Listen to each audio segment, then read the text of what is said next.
What would you do if a nuclear fallout occurred right now? How would you survive?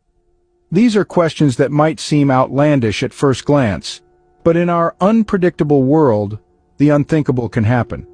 We're here today to talk about the unlikely yet not impossible scenario of a nuclear fallout and the critical steps you'd need to take to survive.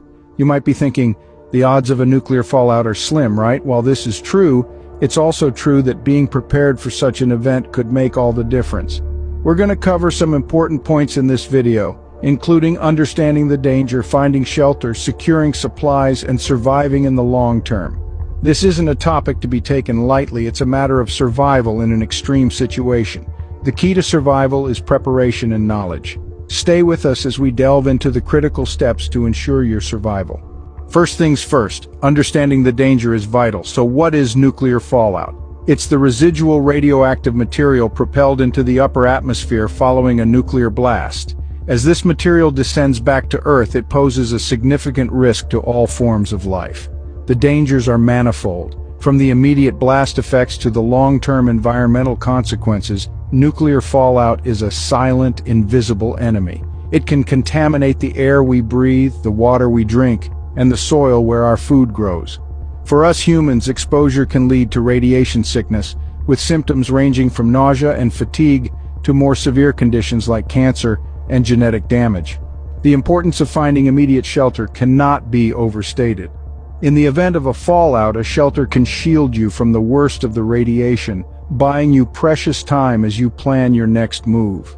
Knowing what you're up against is the first step to surviving a nuclear fallout. Once you understand the danger, the next step is finding adequate shelter. Shelter is your first line of defense against radiation. It's not about luxury or comfort, it's about survival. The quality of your shelter can have a direct impact on your chances of surviving a nuclear fallout.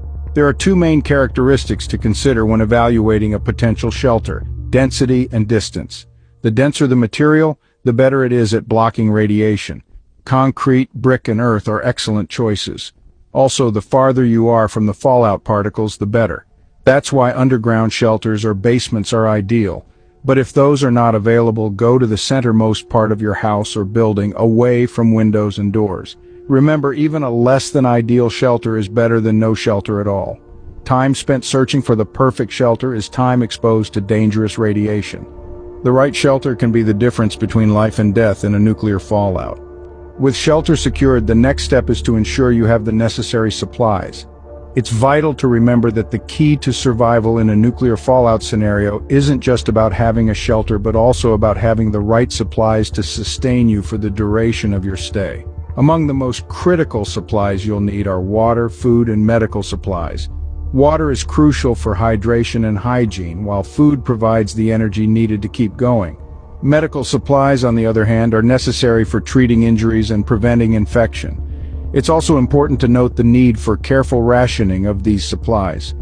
The duration of your stay in the shelter may be uncertain, and thus, every drop of water, every bite of food, and every bandage counts.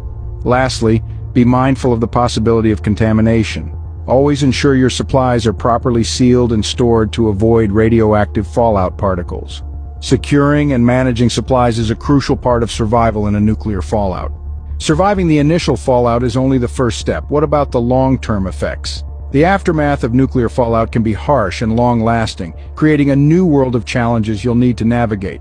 Health risks like radiation sickness shouldn't be underestimated. Regular health checks and the right medication are crucial. The environment, too, may change dramatically.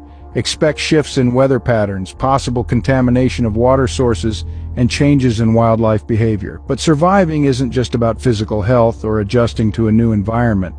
It's also about maintaining mental resilience. It's normal to feel overwhelmed or scared, but it's important to stay focused and keep your spirits up. Forming a community with fellow survivors can be a powerful morale booster.